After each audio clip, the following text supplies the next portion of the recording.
नमस्कार। आज हम iOS नेटवर्किंग की थोड़ी जटिल दुनिया को समझने की कोशिश कर रहे हैं। हमारे पास कुछ तकनीकी दस्तावेज हैं, नोट्स हैं, आर्टिकल्स हैं जो इस विषय के कई अहम हिस्सों पर रोशनी डालते हैं। हमारा मकसद है कि इन स्रोतों से ज़रूरी जानकारी निकालें, जैसे कि URL सेशन क्या चीज़ है, ये पुराने तरीकों से कैसे अलग है, REST APIs कैसे काम करते हैं, और ये नए वाले जो फ्रेमवर्क्स हैं, कंबाइन, अलामोफायर, मोया, ये नेटवर्किंग को आसान कैसे बनाते हैं। साथ ही हम JSON पार्सिंग, कैशिंग और कॉन्करेंसी जैसे जुड़े हुए टॉपिक्स पर भी नजर डालेंगे। तो चलिए इसे खोलना शुरू करते हैं। हाँ बिल्कुल, ये समझना बहुत जरूरी है कि iOS ऐप्स बाहरी दुनिया से सर्वर वगैरह से कैसे बात करते हैं, डेटा कैसे मंगाते हैं, कैसे भेजते हैं। आज की हमारी ये चर्चा डेवलपर्स के लिए तो है ही, और उनके लिए भी जो टेक में इंटरेस्ट रखते हैं और iOS नेटवर्किंग की बुनियाद समझना चाहते हैं। तो पहली चीज URL सेशन, ये है क्या असल में? और अक्सर सुनने में आता है कि ये पुराने NS-URL कनेक्शन से बेहतर है। क्यों भाई? हाँ देखो, URL सेशन आप इसे एप्पल का मॉडर्न और कह सकते हैं पावरफुल टूल समझिए नेटवर्क कम्युनिकेशन के लिए। ये HTTP रिक्वेस्ट भेजने जैसे गेट या पोस्ट, फाइल डाउनलोड करने, अपलोड करने, और यहाँ तक कि ऐप अगर बैकग्राउंड में भी हो तब भी डेटा ट्रांसफर जारी रखने का काम वो सब ये संभालता है। ये बना तो लो लेवल नेटवर्किंग कॉन्सेप्ट्स पर ही है, लेकिन डेवलपर्स को एक काफी आसान एसिंक्रोनस नॉन ब्लॉकिंग तरीका देता है नेटवर्क ऑपरेशंस करने का। एसिंक्रोनस यानी UI फ्रीज नहीं होता। हाँ बिल्कुल, UI एकदम स्मूथ चलता रहता है। अब NS-URL कनेक्शन की बात करें तो वो पुराना तरीका था, काफी डेलीगेट हैवी था, बहुत सारा कोड लिखना पड़ता था डेलीगेट मेथड्स में, और वो iOS 9 में डेप्रिकेट भी हो चुका है। URL सेशन इसलिए बेहतर है क्योंकि एक तो ये मॉडर्न है, स्विफ्ट की नई चीजें जैसे एसिंक अवेट, कंप्लीशन हैंडलर्स, उनके साथ बढ़िया काम करता है। अच्छा। और इसके एक खास बात है built in background transfer support. URL session configuration .background के जरिए ये पहले बड़ा मुश्किल काम था। साथ ही ये ज्यादा फ्लेक्सिबल है, आप कैशिंग, कुकीज, टाइम आउट जैसी चीजें आसानी से कंट्रोल कर सकते हैं। ओके। और एक बड़ा फर्क ये भी है कि एक URL सेशन इंस्टेंस वो कई सारे नेटवर्क टास्क एक साथ मैनेज कर सकता है, जबकि NS-URL कनेक्शन में हर रिक्वेस्ट के लिए एक अलग कनेक्शन जैसा हिसाब था। अच्छा, तो ये वाकई एक बड़ा सुधार है, काफी बड़ा। अगर URL सेशन इतना जरूरी है तो इसके मेन हिस्से क्या हैं? ये काम कैसे करता है अंदर से? हाँ, इसके कुछ मेन कंपोनेंट्स हैं। पहला तो URL सेशन खुद, इसे आप समझ लो नेटवर्किंग टास्क का मैनेजर या कंटेनर। आमतौर पर एक जैसे कामों के लिए एक सेशन बनाते हैं। ठीक है। फिर आता है URL सेशन कॉन्फ़िगरेशन। ये सेशन की रूल बुक है एक तरह से। यहीं आप तय करते हैं कि सेशन का बिहेवियर कैसा होगा, टाइम आउट कितना, कैशिंग पॉलिसी क्या, कुकीज कैसे हैंडल होंगी, बैकग्राउंड मोड चाहिए या नहीं। अच्छा, ये कॉन्फ़िगरेशन में सेट होता है सब? हाँ, इसकी 3 मेन टाइप्स हैं। डिफ़ॉल्ट जो स्टैंडर्ड है, डिस्क बेस्ड कैशिंग यूज करता है। इफेमेरल जो प्राइवेट मोड जैसा है, कुछ भी डिस्क पर सेव नहीं करता। और बैकग्राउंड जो ऐप बंद होने पर भी ट्रांसफर जारी रखता है।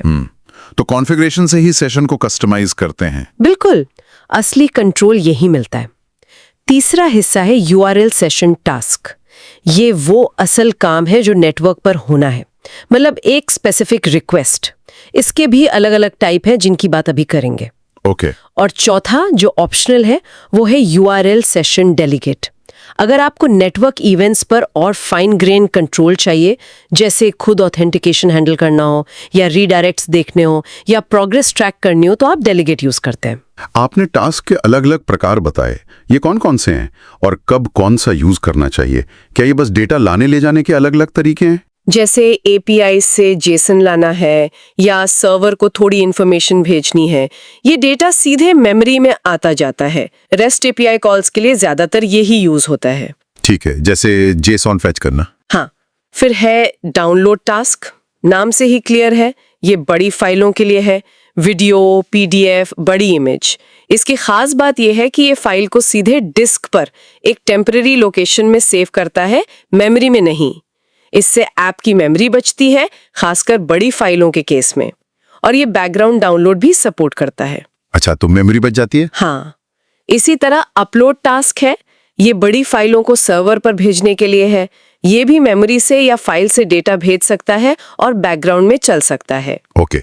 और चौथा है स्ट्रीम टास्क। ये थोड़ा कम यूज होता है। ये सीधे टीसीपी कनेक्शन पर डेटा स्ट्रीम करने के लिए है, जैसे कोई कस्टम नेटवर्क प्रोटोकॉल हो या रियल टाइम चैट जैसी चीजें। समझ गया। तो चॉइस इसमें डिपेंड करती है कि डेटा कितना बड़ा है और उसे मेमोरी में रखना है या डिस्क पे। हाँ, आपने ये भी बताया कि सेशन को कॉन्फ़िगर कर सकते हैं। तो क्या सेशन बनाने के भी अलग अलग तरीके हैं? हाँ, मेनली 2 तरीके हैं। एक है शेयर्ड यूआरएल सेशन। ये URL session.shared करके मिलता है। एप्पल ने एक रेडीमेड सिंगल इंस्टेंस दे रखा है। ये बहुत सिंपल रिक्वेस्ट के लिए बढ़िया है, जैसे फटाफट कोई जेसन फेच करना हो। इसकी कॉन्फ़िगरेशन डिफ़ॉल्ट होती है, मतलब स्टैंडर्ड कैशिंग, कोई कस्टम हेडर नहीं, बैकग्राउंड सपोर्ट नहीं, कस्टम डेलीगेट भी नहीं। मतलब एकदम बेसिक काम के लिए। हाँ, प्रोटोटाइपिंग या बिल्कुल बेसिक नीड्स के लिए परफेक्ट है। समझ लो इजी बटन। दूसरी तरफ अगर आपको ज्यादा कंट्रोल चाहिए तो आप बनाते हैं कस्टम URL सेशन। यहां आप URL सेशन कॉन्फ़िगरेशन यूज करके अपनी मर्जी की रूल बुक बनाते हैं। Custom caching, cookie policy, time out, header, background mode सब कुछ सेट कर सकते हैं। ज्यादातर कॉम्प्लेक्स या प्रोफेशनल एप्स में आपको कस्टम सेशन ही मिलेंगे, क्योंकि उनमें ज्यादा कंट्रोल चाहिए होता है। एग्जैक्टली वो आपको अपनी जरूरतों के हिसाब से नेटवर्किंग को फाइन ट्यून करने की सुविधा देते हैं। ठीक है, तो शेयर्ड बेसिक के लिए, कस्टम कंट्रोल के लिए क्लियर है। अब थोड़ा APIs की तरफ चलते हैं। रेस्टफुल APIs की बहुत बात होती है, ये क्या वाला है? रेस्ट मतलब रिप्रेजेंटेशनल स्टेट ट्रांसफर। ये कोई सॉफ्टवेयर या प्रोटोकॉल नहीं है, ये वेब सर्विसेज बनाने का एक आर्किटेक्चरल स्टाइल है, एक फिलॉसफी। ये कुछ प्रिंसिपल्स पर बेस्ड है कि क्लाइंट जैसे अपना iOS ऐप और सर्वर आपस में कैसे बात करें। इसका मेन आइडिया है चीजों को रिसोर्स की तरह देखना। हर रिसोर्स का एक यूनिक एड्रेस होता है, URI, जैसे यूजर्स 1 2 3। अच्छा, और इन रिसोर्सेज पर एक्शन लेने के लिए हम स्टैंडर्ड HTTP मेथड्स यूज करते हैं, get, post, put, patch, delete. REST ये भी कहता है कि क्लाइंट और सर्वर अलग अलग होने चाहिए, इंडिपेंडेंट, और सर्वर को क्लाइंट की पिछली रिक्वेस्ट याद रखने की जरूरत नहीं, मतलब स्टेटलेस। हर रिक्वेस्ट अपने आप में पूरी होनी चाहिए और रिस्पॉन्स को कैश किया जा सके ताकि परफॉर्मेंस बढ़े। तो ये बेसिकली एप्स और सर्वर के बीच कम्युनिकेशन का एक स्टैंडर्ड तरीका है जो वेब के जाने पहचाने कॉन्सेप्ट्स यूज करता है। और वो HTTP मेथड्स क्या करते हैं? आपने कहा क्रूड जैसा कुछ। हाँ बिल्कुल, क्रूड मतलब क्रिएट, रीड, अपडेट, डिलीट। ये ऑपरेशन सीधे इन HTTP मेथड से जुड़े हैं। गेट से आप डेटा रीड करते हो, सर्वर से लाते हो। पोस्ट से आप नया रिसोर्स क्रिएट करते हो, सर्वर पर भेजते हो। पुट से किसी मौजूदा रिसोर्स को पूरा बदलते हो, अपडेट करते हो। पर पैच से रिसोर्स का सिर्फ एक हिस्सा अपडेट करते हो, ये भी अपडेट है पर पार्शियल। और डिलीट से रिसोर्स हटाते हो। यही रेस्ट का कोर है। Get, post, put, patch, delete, ठीक है। स्रोतों में HATEOS का भी जिक्र था, hypermedia as the engine of application state. ये कुछ ज्यादा ही टेक्निकल लग रहा है, क्या मतलब है इसका? और क्या ये iOS डेवलपर्स के लिए मायने रखता है? हाँ, नाम थोड़ा भारी है पर कॉन्सेप्ट इंटरेस्टिंग है। HATEOS भी रेस्ट का ही एक प्रिंसिपल है, पर अक्सर इसे इग्नोर कर दिया जाता है। इसका बेसिक आइडिया ये है कि सर्वर सिर्फ डेटा ना भेजे, बल्कि उस डेटा से रिलेटेड अगले पॉसिबल एक्शंस के लिंक्स भी भेजें। सोचो आप किसी ऑनलाइन स्टोर की वेबसाइट पर हो, एक प्रोडक्ट देख रहे हो, तो पेज पर ही उसे कार्ट में डालने, रिव्यू देखने या सिमिलर प्रोडक्ट देखने के लिंक्स होते हैं ना? हाँ, होते हैं। HATEOS API के लिए कुछ वैसा ही करने की कोशिश है। तो अगर आप API से किसी यूजर की डिटेल मांगते हो, तो HATEOS वाले रिस्पॉन्स में शायद उस यूजर को अपडेट करने, डिलीट करने या उसके ऑर्डर्स देखने के URLs भी साथ में आएंगे, अक्सर एक लिंक्स सेक्शन में। अच्छा, तो ऐप को पहले से सारे रास्ते पता होने की जरूरत नहीं। हाँ, यही फायदा है। ऐप डायनामिक बन सकता है, सर्वर से मिले लिंक्स को फॉलो कर सकता है। इससे ऐप ज्यादा फ्लेक्सिबल हो सकता है। अगर सर्वर कोई URL बदल दे तो शायद ऐप को अपडेट ना करना पड़े। सुनने में तो ये बहुत अच्छा है, फिर ये इतना कॉमन क्यों नहीं है? कोई दिक्कत है क्या इसमें? दिक्कत यह है कि इसे इम्प्लीमेंट करना थोड़ा कॉम्प्लेक्स हो सकता है, सर्वर साइड पर भी और क्लाइंट साइड पर भी। क्लाइंट यानी iOS ऐप को इन लिंक्स को समझने और यूज करने के लिए ज्यादा स्मार्ट लॉजिक लिखना पड़ता है। इसलिए प्रैक्टिस में ज्यादातर APIs पूरी तरह HTTPS फॉलो नहीं करती, वो शायद अच्छी डॉक्यूमेंटेशन पर ज्यादा डिपेंड करती हैं। तो ये एक पावरफुल आइडिया है, पर अक्सर इसका प्रैक्टिकल बेनिफिट उसकी कॉम्प्लेक्सिटी से ज्यादा नहीं होता, खासकर नॉर्मल iOS एप्स के लिए। अच्छा, समझ गया। थ्योरी अच्छी है पर प्रैक्टिकल कम। चलो अब डेटा पर आते हैं। API से डेटा अक्सर JSON फॉर्मेट में आता है। इसे iOS में कैसे यूज करते हैं और यहाँ कोडेबल का क्या रोल है? iOS में सर्वर से मिले इस JSON टेक्स्ट को स्विफ्ट के समझने लायक ऑब्जेक्ट्स मतलब स्ट्रक्ट्स या क्लासेस में बदलना होता है। इसी प्रोसेस को पार्सिंग या डिकोडिंग कहते हैं। ठीक है। पहले ये काम थोड़ा थकाने वाला था।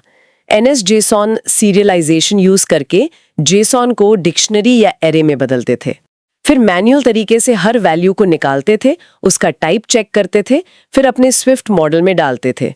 इसमें गलतियां होने के चांस बहुत थे और कोड भी काफी लिखना पड़ता था। बोरिंग काम था। लगता तो है। फिर आया स्विफ्ट 4 और उसके साथ कोडेबल। ये तो मतलब जादू जैसा था। कोडेबल असल में 2 प्रोटोकॉल का कॉम्बिनेशन है, एनकोडेबल और डीकोडेबल। आपको बस अपने स्विफ्ट डेटा मॉडल स्ट्रक्ट या क्लास को कोडेबल के हिसाब से बनाना होता है। अगर आपके मॉडल की प्रॉपर्टीज के नाम जेसन की कीज से मैच करते हैं तो जेसन डिकोडर क्लास बाकी का काम खुद कर देती है। जेसन से स्विफ्ट ऑब्जेक्ट बनाना एकदम आसान और सेफ हो जाता है। वाह, ये तो वाकई डेवलपर्स के लिए बड़ी राहत की बात होगी। लेकिन क्या हो अगर जेसन की का नाम मान लो यूजर आईडी है और स्विफ्ट प्रॉपर्टी का नाम यूजर आईडी डॉट मतलब अलग अलग? हाँ, ये भी कॉमन प्रॉब्लम है। कैमल केस बनाम स्नेक केस। कोडेबल इसका भी सोल्यूशन देता है। इसके लिए आप अपने मॉडल के अंदर कोडिंग कीज नाम का एक स्पेशल इनम बनाते हैं। इस इनम में आप अपनी हर स्विफ्ट प्रॉपर्टी के लिए एक केस बनाते हैं और उसे उसकी जेसन की के स्ट्रिंग नाम से मैप कर देते हैं। इस तरह आप कंपाइलर को बता सकते हैं कि कौन सी जेसन की किस स्विफ्ट प्रॉपर्टी के लिए है, चाहे नाम अलग हो। बहुत बढ़िया।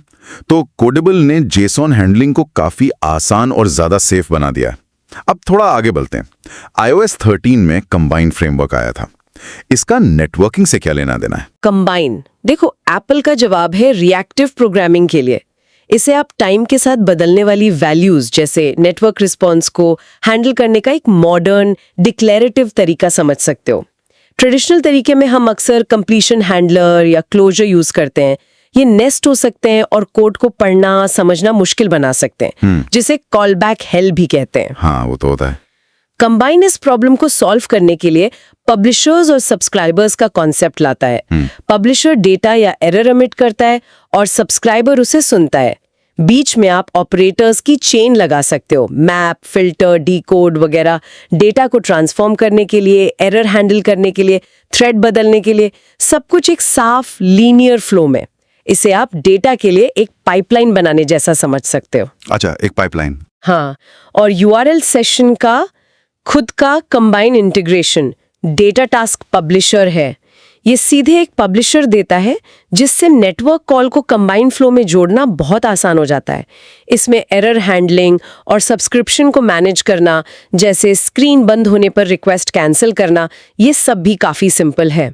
तो कंबाइन नेटवर्किंग जैसे एसिंक्रोनस कामों को मैनेज करने के लिए एक ज्यादा स्ट्रक्चर्ड और पावरफुल तरीका देता है पुराने कॉलबैक सिस्टम के मुकाबले। सुनने में तो दमदार है, पर शायद सीखने में थोड़ा टाइम लगता होगा। हाँ, शुरू में रिएक्टिव कॉन्सेप्ट्स थोड़े अलग लग सकते हैं, थोड़ा माइंडसेट शिफ्ट चाहिए होता है, लेकिन एक बार समझ आ जाए तो ये असिंक्रोनस कोड को बहुत क्लीन बना देते हैं, खासकर जहां मल्टीपल असिंक्रोनस ऑपरेशंस हो। ठीक है, URL सेशन और कंबाइन तो एप्पल के अपने तरीके हो गए, लेकिन बहुत से डेवलपर्स एल्मोफायर और मोया जैसी थर्ड पार्टी लाइब्रेरीज भी यूज करते हैं। ये क्या खास करती हैं? हाँ, एल्मोफाई तो स्विफ्ट कम्युनिटी में बहुत ही पॉपुलर है। ये असल में URL सेशन के ऊपर बना एक रैपर है। इसका मकसद नेटवर्किंग से जुड़े कॉमन कामों को और आसान बनाना है और बॉयलर प्लेट कोड कम करना है, मतलब जो कोड बार बार लिखना पड़ता है। अच्छा, ये जेसन रिस्पॉन्स को कोडेबल के साथ हैंडल करना, रिक्वेस्ट रिस्पॉन्स वैलिडेट करना, फाइल अपलोड डाउनलोड को बेहतर मैनेज करना और नेटवर्क कनेक्टिविटी चेक करना, ये सब आसान बनाता है। इसमें रिक्वेस्ट अडेप्टर भी हैं, जैसे हर रिक्वेस्ट में ऑटोमेटिकली ऑथ टोकन जोड़ना, और रीट्राई भी, जैसे टोकन एक्सपायर हो जाए तो रिक्वेस्ट दोबारा भेजना। हाँ। ऐसी एडवांस चीजें भी हैं। तो एल्मोफाई मूल रूप से URL सेशन को यूज करना और सुविधाजनक बना देता है। फिर मोया क्या है? वो एल्मोफायर से कैसे अलग है? मोया एल्मोफायर के भी ऊपर एक और एब्स्ट्रैक्शन लेयर है। अगर एल्मोफायर नेटवर्किंग कैसे करे को आसान बनाता है, तो मोया इस बात पे ज्यादा फोकस करता है कि आपके पूरे एपीआई लेयर को ऑर्गेनाइज कैसे रखा जाए। इसका मेन आइडिया है टारगेट टाइप प्रोटोकॉल। आप अपने हर एपीआई एंड पॉइंट के लिए, जैसे get users, create user, update user, एक टारगेट डिफाइन करते हो। इसमें उसका base URL, path, HTTP method, parameters, headers, सब कुछ होता है। मतलब हर एपीआई कॉल का एक खाका। हाँ, एग्जैक्टली। इससे आपका नेटवर्किंग कोड बहुत ज्यादा टाइप सेव बनता है, पढ़ने लायक बनता है, मेंटेन करने लायक बनता है। हर एपीआई कॉल एक सेल्फ कंटेन्ड यूनिट बन जाती है।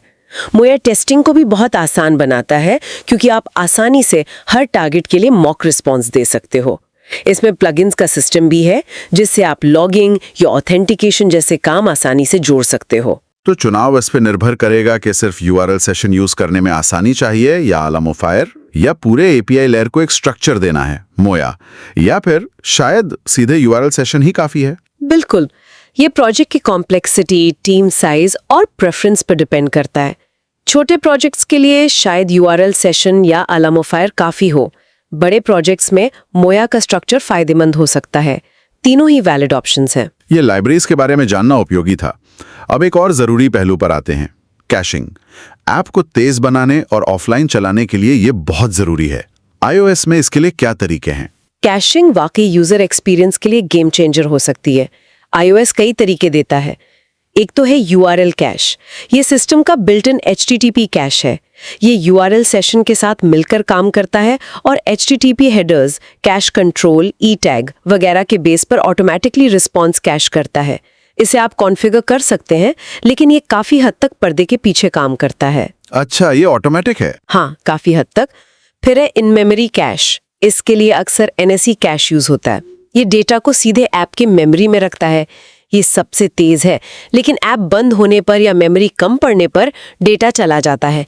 ये छोटी बार बार यूज होने वाली चीजों जैसे प्रोफाइल पिक्चर, थंबनेल्स के लिए अच्छा है। ठीक है, स्पीड के लिए? हाँ। तीसरा है ऑन डिस्क कैश। इसमें डेटा फाइल सिस्टम या डेटाबेस जैसे कोर डेटा, रेल्म, SQL में सेव होता है। ये मेमोरी कैश से स्लो है, पर डेटा ऐप बंद होने के बाद भी बना रहता है, परसिस्टेंट है। ये बड़े डेटा के लिए सही है, जैसे पूरी इमेज, ऑफलाइन आर्टिकल्स। परसिस्टेंस के लिए? बिल्कुल। अक्सर ऐप्स इन दोनों का हाइब्रिड यूज करते हैं। पहले मेमोरी में चेक करो, फिर डिस्क में, फिर नेटवर्क पर जाओ। इससे स्पीड और परसिस्टेंस का बैलेंस मिलता है। और एक जरूरी टेक्निक है कंडीशनल गेट। इसमें ऐप सर्वर से पूछता है कि क्या उसके पास जो कैश डेटा है वो अभी भी लेटेस्ट है। ये ई-टैग या लास्ट मॉडिफाइड हेडर का इस्तेमाल करके होता है। अगर डेटा नहीं बदला है तो सर्वर सिर्फ 304 नॉट मॉडिफाइड भेजता है और ऐप अपना कैश यूज कर लेता है। इससे बैंडविड्थ बचती है। तो सही कैशिंग स्ट्रैटेजी इस पर डिपेंड करती है कि डेटा कैसा है, कितनी जल्दी चाहिए और क्या उसे ऐप रीस्टार्ट के बाद भी रखना है।